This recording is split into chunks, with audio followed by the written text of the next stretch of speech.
So we're gonna change out this shower head. We haven't gone on a trip with this yet, but we've heard terrible things about it, so we just want to go ahead and swap it out.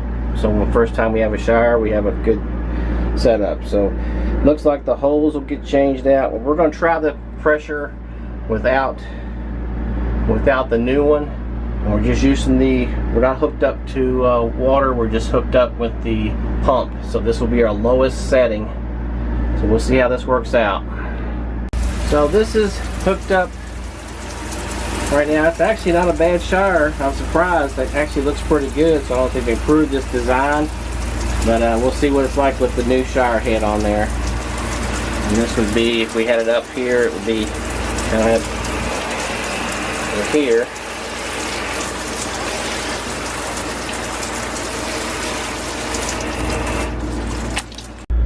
So some people use the old hose. We're just going to go ahead and swap out the hoses. So I disconnected it from here, put the new hose on.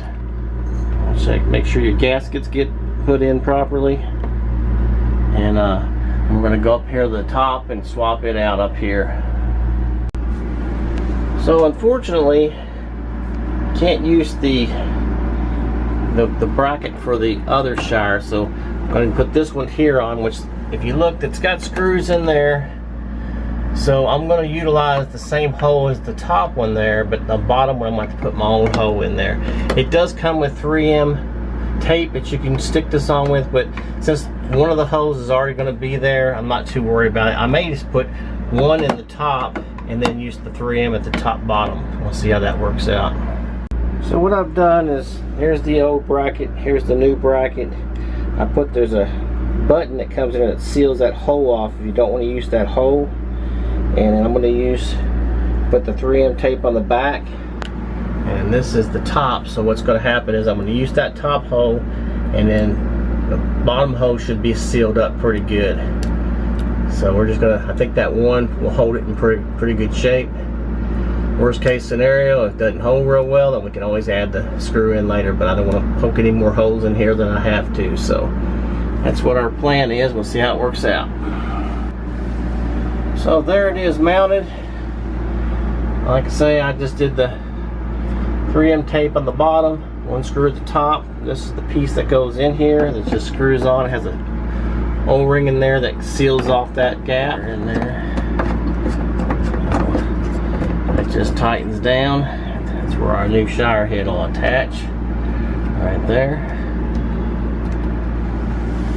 And then we'll bring our hose up, run it through, hopefully to fit through this pipe here.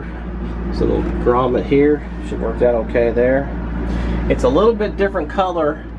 This is a bright white, this is kind of an off-white. I don't think that's a big issue though. Main thing is how well does it work.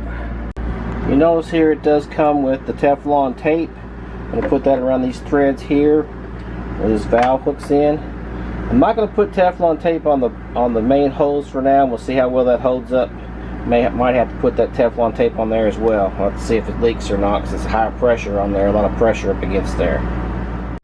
So there it is, it's hooked up, and I already tried it out once, but we'll give it a try for you guys. It looks like I say, I used that tape on this right here, but I didn't use it on these because they have a rubber gasket in the two hoses, so it looked out pretty good. So we'll fire it up here. This is with the pump only, remember. There it is. It does have come out just a little bit. That's your water saver, and then you hit this lever here, and you get a pretty good shower. Nice pulsating. And the other one was fine mist, but this one here, I think it's a lot better of a shower setup. You cut it off, save yourself some water. It'll be interesting to see how well that works out for us. So there you have it. A quick how-to on changing out these showers. Like I said, that the one that comes with it wasn't too terribly bad. It just, this one does a lot better spray pattern. I've heard good things about it, and we just decided to go ahead and swap it out. We hope to take a trip and do a little boondocking and go into maybe a Harvest Host or something maybe in another month or two. So that's why we're kind of getting things ready for that. So we'll be ready for a couple of days, maybe 5 days on the road, and We'll stop in a campground at some point, but this way, this is something we can try out and see how that works out. This GeoPro FD actually has a tub in it, so it's kind of interesting how it's set up. So that's about all I got with this project, and that's about all I got. And if you have any questions, put those in the comments.